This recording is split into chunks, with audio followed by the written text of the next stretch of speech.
বেণীমাধব, বেণীমাধব, তোমার বাড়ি যাব। বেণীমাধব, তুমি কি আর আমার কথা ভাবো? বেণীমাধব, মোহনবাসী তমাল তরুমূলে বাজিয়েছিলে, আমি তখন মালতী স্কুলে। ডেস্কে বসে অঙ্ক করি, ছোট্ট ক্লাস ঘর, বাইরে দিদিমণির পাশে দিদিমণির বর। আমি তখন নবম শ্রেণী, আমি তখন শাড়ি। আলাপ হলো বেণীমাধব, সুলেখাদের বাড়ি।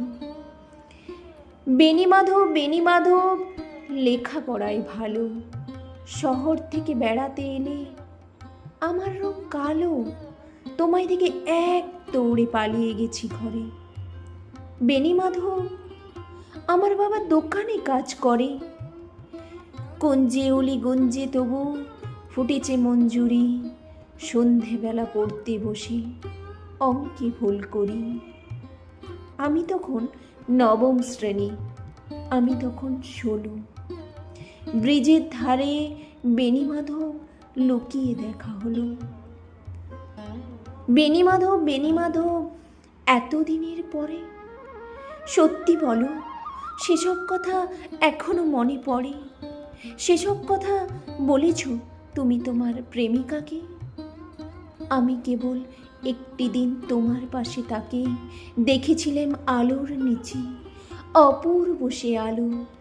স্বীকার করি দুজনকেই মানিয়েছিল ভালো। জুড়িয়ে দিল চোখ আমার, পুড়িয়ে দিল চোখ। বাড়িতে এসে বলেছিলাম ওদের ভালো হোক। রাতে এখন ঘুমাতে যায় একতলার ঘরে, মেঝের উপর বিছানা পাতা, জ্যোৎস্না এসে পড়ে।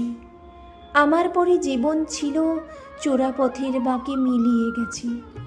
জানি না আজ কার সঙ্গে থাকে, আজ জুটেছে কাল কি হবে। কালের ঘরে শুনি আমি এখন এই পাড়ার সেলাই দিদিমণি।